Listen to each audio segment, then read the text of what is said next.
Senator Hagerty. Thank you, Senator Kane, Ranking Member Risch, Secretary Blinken. Senator.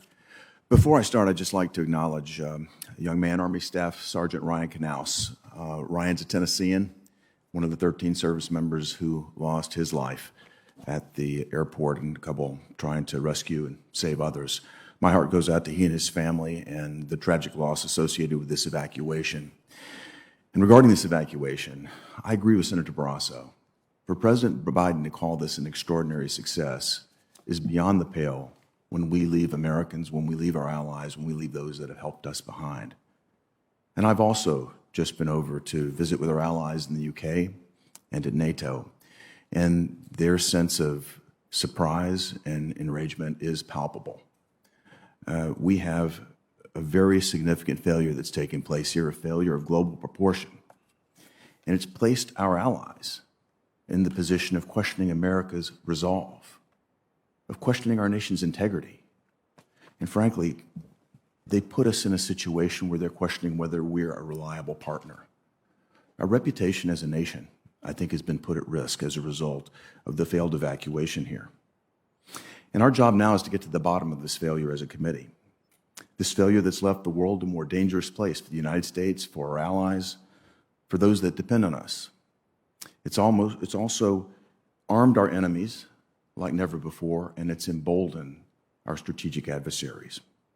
There must be accountability. Secretary Blinken, my office and other congressional offices have heard rumors regarding potential cabinet resignations over the situation in Afghanistan. So I want to ask you, have you submitted your resignation regarding this issue? I have not. The lack of accountability here, the lack of accountability in this administration is shocking to me. I'd like to turn to another question regarding the intelligence that we've relied upon. In an internal report given to the State Department by Embassy Kabul on August the 16th, there was warning of a breach of the Kabul airport. It said, I quote, "A breach cannot be fully prevented at current force levels." Mr. Secretary, did you see that report? I'm sorry, can you tell me the date again, Senator?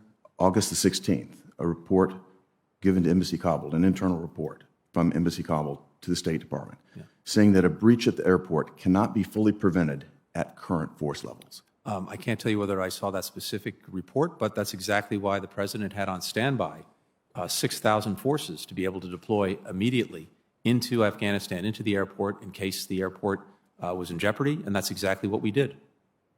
Well, this, the force levels being insufficient, I think, was a significant reason for concern, something that in a plan of action, I think should have been accounted for certainly earlier. And going to the NEO plan, I'd like to cover that with you for a few minutes. The non-combatant evacuation operational plan for Afghanistan would be a plan on how we evacuate American civilians from a foreign country should a dangerous situation arise. That's correct. Prior to turning over the Bagram Air Base on July 2nd, did the NEO plan to evacuate Americans have the Bagram Air Base as a critical element of its strategy? The critical element for any evacuation was actually the airport in Kabul, known as HKIA, because, as you know, Senator, Bagram is about 40 miles from Kabul. To the extent that the population that you're seeking to evacuate is mostly in Kabul, the airport by far most convenient to them would be the airport in Kabul, HKIA. A civilian airport in a neighborhood that's much more difficult to protect than an airport the size of Bagram with 2 runways and the ability to land and lift off significant airlift capacity. I'm frankly quite shocked that our NEO plan would have had no inclusion of the Bagram Air Base, but if I understand you correctly, it did not include Bagram. The plan focused on the airport in Kabul. I wonder how the evacuation plan was updated, Mr. Secretary, as things began to change on the ground. What was the process that you deployed there? Senator, through the course of the spring and summer, we reviewed all of these plans, different contingencies, including the NEO plan. Of course, the element that no one anticipated, as we've discussed on numerous occasions, was the rapid collapse of the Afghan government and the Afghan security forces in the space of about 11 days. Having said that, we had plans in place to do the two critical things that we did. We were able to evacuate our embassy, all its personnel, destroy sensitive materials, get people to the airport in 48 hours, and in many cases, much less than that. Second, as I mentioned, the President ordered that there be a standby force in place to make sure that HKIA, the airport in Kabul, was secured. Planes could come in, planes could take off, and we had a secure facility.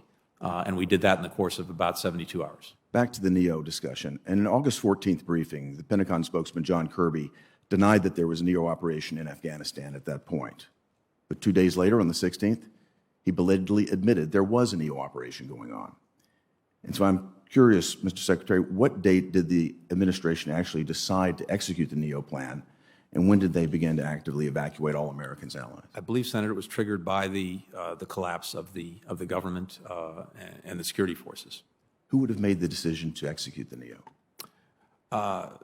Ultimately, the President would be asked for his decision approval to do that based on the recommendation of the different government agencies involved.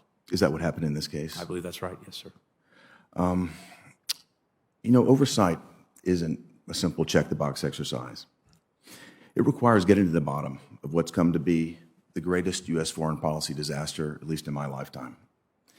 And, Mr. Chairman, we need more hearings on this Afghanistan withdrawal failure. I'd also like to say this. Leadership requires owning one's mistakes. And leadership requires introspection and a commitment to achieve what's right. What we've witnessed here has been a failure of leadership. What it is has been a trust-driven spin cycle. It's one that's deflected blame, and it's one that shamed us as a nation. It's time to lead. Senator, if I could just say briefly in response. Please be brief. Yes. I am responsible for the decisions I make. I'm responsible for the actions of my department. I'm responsible for learning any lessons that flowed from those decisions or those actions. And I'm also responsible to holding myself accountable to you and through you to the American people, which is exactly what I'm doing here today, what I've been doing these past weeks in repeated conversations and briefings with members of Congress, both the Senate and the House, and what I will continue to do going forward. And we can all draw our own conclusions from that. I respect yours.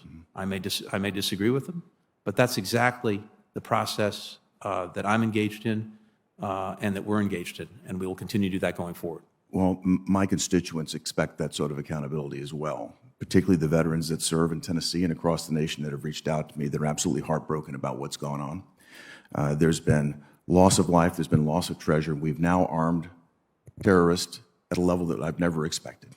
Our allies are more proximate to this threat than we are. They could not have been more frustrated with me when I spoke with them. They're concerned that we now have a threat level that we've never seen before, and we've got to find ways to work together with them to address that. And I'll look to you for accountability on that as well as we move forward, Mr. Secretary. Mr. Van Hollen.